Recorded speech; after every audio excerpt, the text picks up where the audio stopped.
Saudaraku yang terkasih, firman Tuhan yang menjadi renungan harian bagi kita pada hari Kamis, tanggal 27 Mei tahun 2021, dipilih dari Injil Yohanes pasal 8 ayat yang ke-12. Marilah kita dengarkan bersama-sama. Di dalam bahasa Batak, dungi diulahi Yesus musema jamita nasida ninnama.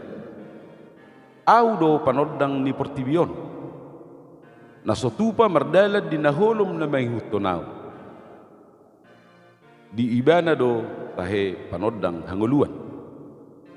Di dalam bahasa Indonesia, maka Yesus berkata kepada orang banyak, katanya, "Akulah terang dunia, barang siapa mengikut aku, ia tidak akan berjalan dalam kegelapan, melainkan dia akan mempunyai terang hidup." Demikian firman Tuhan. Berbahagialah orang yang mendengarkan firman Tuhan serta memeliharanya. Amin. Saudaraku yang terkasih, Yesus adalah terang dunia. Dia datang ke dunia yang penuh dosa yang digambarkan sebagai kegelapan. Di dalam dunia yang penuh kegelapan itulah manusia berada, terbelenggu oleh kuasa dosa yang membinasakan. Yesus berkata, "Barang siapa mengikut aku, ia tidak akan berjalan di dalam kegelapan, melainkan akan mempunyai terang hidup." Adapun ciri-ciri orang yang hidup di dalam terang adalah sebagai berikut. Yang pertama, hidupnya harus transparan. Orang yang hidup di dalam terang berarti hidupnya tembus pandang.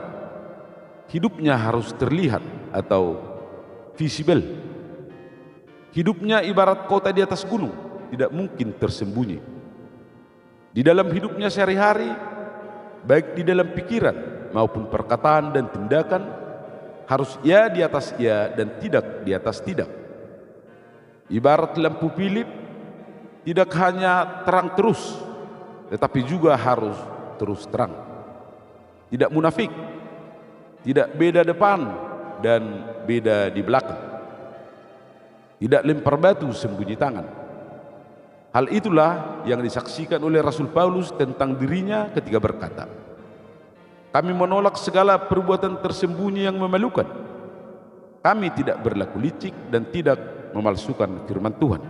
Ciri yang kedua, hidupnya adalah terang yang memancar. Terang itu memancar keluar ke sekelilingnya, bahkan ke seluruh dunia. Oleh karena itu, orang yang hidup di dalam terang haruslah ekstrovert, yaitu menaruh kepedulian keluar kepada masyarakat sekitar. Iman pengikut Kristus tidak seperti KTP yang cuma dibawa di dalam dompet, dan juga tidak seperti spanduk yang dipamer-pamerkan di simpang jalan. Tetapi iman Kristiani harus disaksikan di dalam hidup sehari-hari. Hal ini menjadi peringatan bagi siapa saja yang sibuk dengan kegiatan mencari dan mengejar makanan rohani yang mereka anggap lezat, menikmatinya sendiri sambil memamerkannya ke halayak melalui media sosial. Sekilas yang mereka lakukan adalah hal yang terpuji, yaitu keinginan untuk memuaskan dahaga rohani mereka. Tetapi mereka hanya peduli dengan kenikmatan mereka sendiri, tanpa peduli kepada Lazarus yang duduk di depan pintu gerbang rumahnya, menanti remah-remah makanan yang jatuh dari meja mereka. Orang-orang seperti ini adalah terang, tetapi hanya untuk dirinya sendiri. Mereka bukanlah terang dunia. Dan ciri yang ketiga, hidup di dalam terang berarti meninggalkan kegelapan. Terang selalu mengusir kegelapan dan menelanjangi kepalsuan. Orang yang hidup di dalam terang akan menyalakan terang penunjuk jalan untuk memandu orang, menyalakan terang peringatan supaya orang lain sadar ketika sudah mulai salah jalan, dan menyalakan terang pengharapan supaya orang tetap setia berjalan di dalam kebenaran. Marilah kita berdoa. Terima kasih Tuhan atas firman-Mu hari ini. Terima kasih atas pertolongan-Mu yang mengubahkan kami dari yang dulunya adalah kegelapan menjadi terang. Mampukanlah kami menjadi terang bagi dunia. Amin.